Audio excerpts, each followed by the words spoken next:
Take your points, Anand. Good conversation, as always. Thank you very much for joining us. I think we're going to wrap up the market with what you have, which is about a 65-point pop on the Nifty, 22,120 on the Nifty. So, we started, I think, about 60, 70 points lower, then went down 200, and we now end 65 points in the green.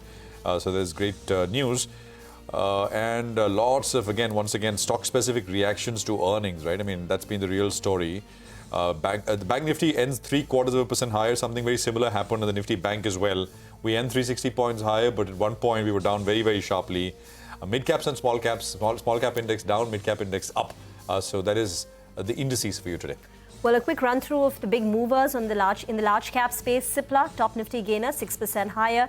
Asian Paints is moving up higher with the decline we've seen largely in crude oil prices. Adani Group stocks saw buying. A few more, FMCG names like Britannia were higher in trade. Pharma was the top gainer sectorally. The Nifty Pharma Index up 1.8%. So Cipla did well, but along with that, Divi's Laboratory, Sun Pharma also higher. On the way down, Tata Motors 8.5%. The street disappointed by the JLR margin guidance. BPCL, NTPC, Coal India, State Bank of India, ONGC. So some of the PSUs still feeling the heat, and Titan, Nestle, ITC in the FMCG band.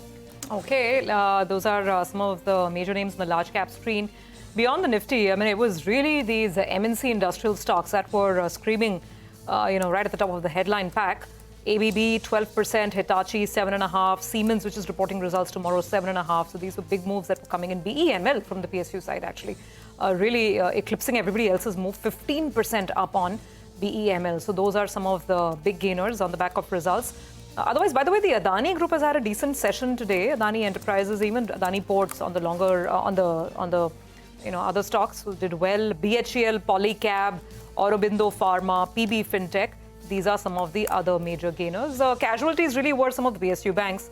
Bank of India couldn't really find takers, ending with a cut of almost 10% as the day wraps up. So that was the start of the week. Monday, recovery with the Nifty finally managing to reclaim 22,100.